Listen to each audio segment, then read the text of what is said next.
تر ذلتوں اور خواریوں کے باوجود آج بھی پاکستان مختلف شعبوں میں اپنا ایک منفرد مقام رکھتا ہے.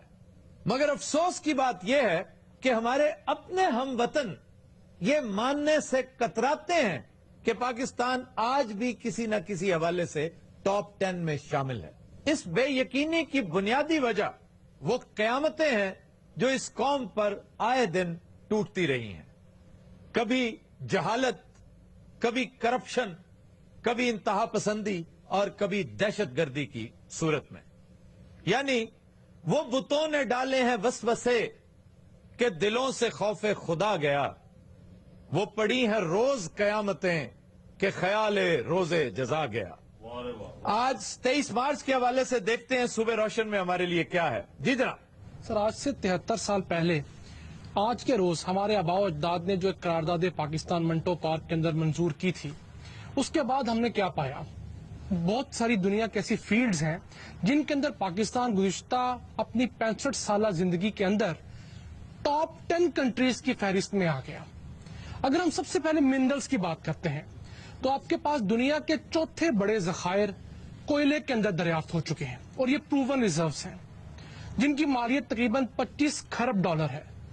اور دوسرے بڑے ذخائر جو پاکستان میں ہیں وہ سونے اور تانبے کے ذخائر ہیں جو تقریباً 2500 ارب ڈالر کے ہیں. ٹھیک.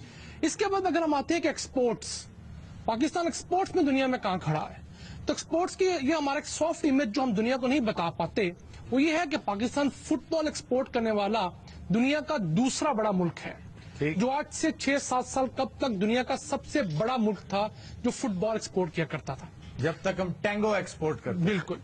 اس کے بعد چائنا اس کے اندر آیا اور اس نے ہماری انڈسٹری کو اس لحاظ سے پیچھے پھینک دیا. نہیں سر، اس لحاظ سے نہیں پیچھے پھینک دیا، چائلڈ لیبر کا قانون وہ آپ کو لے دے گیا. جی، چائلڈ لیبر تو پھر ایکسپلائٹ کیا نا ہمارے جو مخالفین تھے، ہم وہی کچھ آپ کی قالین بافی میں ہوتا ہے. بالکل. اس کے بعد ہم آتے ہیں کہ ہماری ٹیکسٹائل کی صنعت جو ہے یہ دنیا کے اندر 8ویں بڑی ایکسپورٹ کی صنعت ہے. ہم اس کو بھی دنیا میں آج تک اس پوٹینشل پہ کیش نہیں کر سکے. اگر ہم اب آتے ہیں پاکستان کے دوسرے چیزوں کی طرف، تو پاکستان کے اندر اگر ہم سٹونز میں اگر ہم آتے ہیں تو اللہ تعالیٰ نے بے تحاشا ہمیں وسائل دی، ان میں سٹونز بھی ہیں. سنگ مرمر کو اگر ہم دیکھیں تو ہمارے پاس دنیا کے 8ویں بڑے ریزروز پاکستان کے اندر موجود ہیں. واہ واہ واہ. یہ ہماری کم بختی کہہ لیں، یہ کم علمی کہہ لیں کہ ہم ان سے استفادہ نہیں کرتے. جس روز ہم نے استفادہ شروع کر دیا، 2 سے 3 سال بعد آپ کو اسی ملک کے اندر لوگ کام کرنے کو نہیں ملیں گے، آپ کے پاس قلت پیدا ہو جائے گی آپ کی اپنی ورک فورس کی. اس کا مطلب عمران خان کی بات صحیح ثابت ہوگی کہ لوگ ویزے کے لیے ترسا کریں گے کہ پاکستان کا ویزا ملے، ہم جائیں اور کام سر، کریں. پاکستان یہ جو برے صغیر کا خطہ ہے، یہاں پر عرب ایک عرصہ پہلے ہمارے نواب و باورپور جو تھے وہ عربوں کو اپنی زکات دیا کرتے تھے. واہ. ٹھیک ہے، اور یہی دور دوبارہ آئے گا. کیوں؟ عربوں کے پاس تو صرف تیل ہے، آپ کے پاس دیا ہوا اللہ تعالیٰ کا سب کچھ ہے، اور آپ ایسے شہنشاہ مملکت میں ہیں کہ آپ ہر چیز کو لٹائے جا رہے ہیں، کبھی کرپشن کی نظر سے اور کبھی کسی اور وجوہات سے. اگر ہم آتے ہیں پکھراج جو بڑا مہنگا قیمتی پتھر ہے، اوپل، جی، اس کے پاکستان کے اندر 5ویں بڑے ذخائر موجود ہیں، پروون ریزروز ہیں، اور ہم لوگ اس کی طرف ہماری نظر ہی نہیں جاتی. ہم آتے ہیں اپنی ایگریکلچر کی طرف. بھائی روبی ہے، جی، ایمرلڈ ہے، اس کا تذکرہ نہیں کریں گے؟ ہم دو کی بات کریں، ہم سب کو نہیں لے رہے، ہم صرف دو کی بات کریں. سر سانو چھینیاں تھوڑے لے دے اسی پٹ لیے جا کے.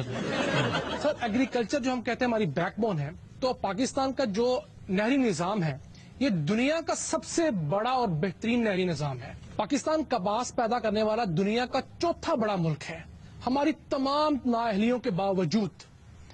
اور اگر ہم دیکھیں کہ ہم گندم پیدا کرنے والے 6ٹھے بڑے ملک ہیں. اسی طرح اگر ہم گنے میں آ جائیں تو ہم گنا پیدا کرنے والا دنیا کا 5واں بڑا ملک ہے.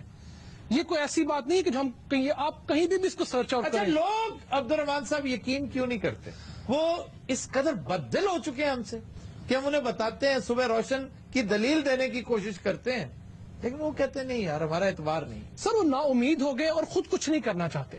وہ پکاسو کی اسی تصویر والا حساب ہے کہ لوگ تنقید تو کرتے ہیں، تصحیح کرنے کو کوئی راضی نہیں ہے. واہ واہ واہ. پر آپ ایگریکلچر کے دنیا کسی ایکسپرٹ سے پوچھ لیں، ٹاپ 10 کے اندر آپ کو پاکستان کا نام ہر فیلڈ میں تقریباً ملے گا.